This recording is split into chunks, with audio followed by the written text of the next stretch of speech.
दूरखेड्याच्या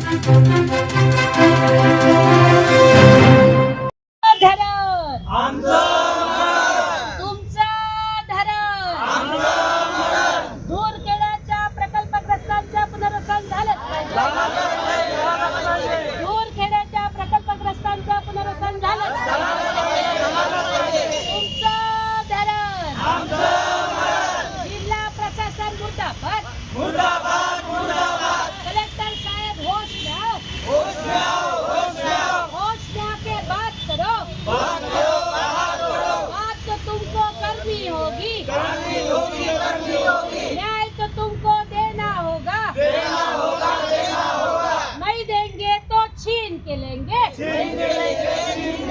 खेडावासियांचे गेल्या 6 ते 7 दिवसापासून या ठिकाणी शिवतीर्थ मैदान येथे आमरण उपोषण सुरू आहे, मात्र अद्यापही तिढा सुटला नाही. हतनूर धरणामुळे 27 वर्षापूर्वी जे 9 गावं अफेक्टेड होत होते, ज्यांचं विस्थापन करणं आणि पुनर्वसन करणं, ज्यांचं विस्थापन झालं होतं आणि पुनर्वसन करणं गरजेचं होतं, त्या गावांपैकी धुरखेडा एक गाव आहे. 27 वर्षापूर्वी प्रकल्प झाला, पण 35 कुटुंबांचं अद्यापही तिथे पुनर्वसन झालेलं नाही. जमीन भूसंपादित करतो म्हणून आणि त्याच्यानंतर त्या जमिनीचा भूसंपादनाच्या इथे तुमचं पुनर्वसन करतो असं वेळोवेळी आश्वासन दिलं गेलं, पण दुर्दैवानं अजूनही त्याचं भूसंपादन झालं नाही. महाराष्ट्र सरकार आणि केंद्र सरकारचा पुनर्वसनाच्या संदर्भातला स्पष्ट कायदा आहे. 1977च्या आधीचे जेवढेही धरणं आहेत त्यांच्या प्रकल्पग्रस्तांना न्याय देणं हे बंधनकारक आहे. आणि म्हणून तात्काळ शेतकऱ्यांना योग्य तो 5 पट मोबदला देऊन त्यांची जमीन घेऊन, कारण ते भूमिहीन होत नाही आहेत, त्यांच्याकडे भरपूर जमीन आहे, ती जमीन घेऊन यांचं तिथे पुनर्वसन केलं पाहिजे.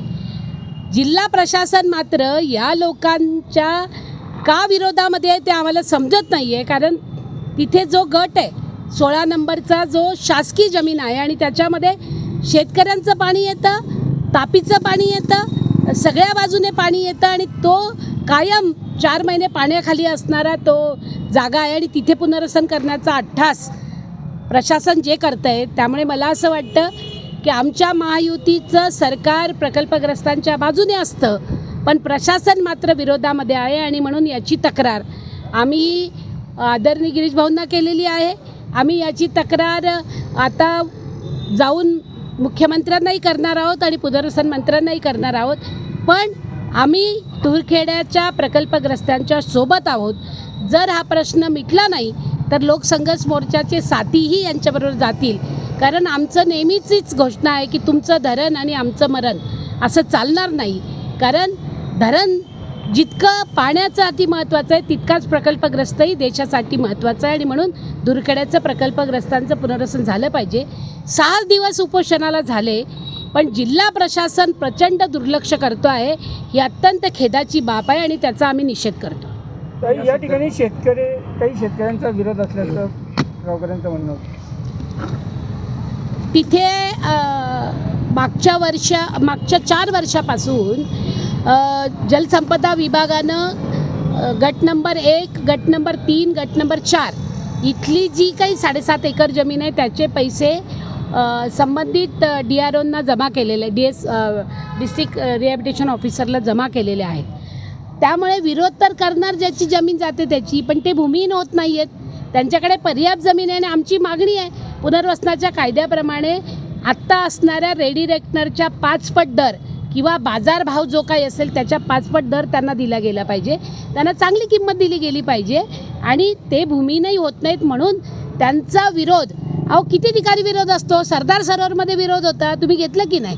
म्हणजे सोयीनं करायचं. 9 गावांमधल्या पण शेतकऱ्यांचा विरोध होता, तिथे मात्र तुम्ही पुनर्वसन केलं की नाही भूसंपादन घेऊन.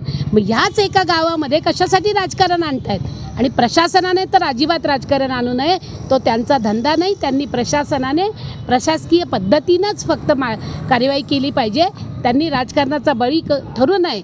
आणि प्रकल्पग्रस्त हे काही कुठल्या आजाराने ग्रस्त नसतात, ते या देशामध्ये कॉन्ट्रीब्यूट करतात आणि म्हणून त्यांना अधिक महत्त्व दिलं गेलं पाहिजे, ही आमची मागणी आहे. आगामी काळात या ठिकाणी आपलं काय होतं करायचं? आम्ही आता विनंती करतो आहोत. आम्ही गिरीश भाऊंना विनंती केली. आम्ही चंदूभाऊंच्या बाबतीत मुक्ताईनगरचे आमदार त्यांचा पण काही रोल आहे म्हटल्यावर त्यांनाही विनंती केली आणि कलेक्टरांनाही निवेदन दिलेलं आहे. जर यांचा प्रश्न नाही सुटला तर लोकसंघर्ष मोर्चा म्हणून आम्ही यांच्याबरोबर आहोत. रस्त्यावरची लढाई अधिक तीव्र करण्याचं तुम्हाला 1-2 दिवसात दिसेलच.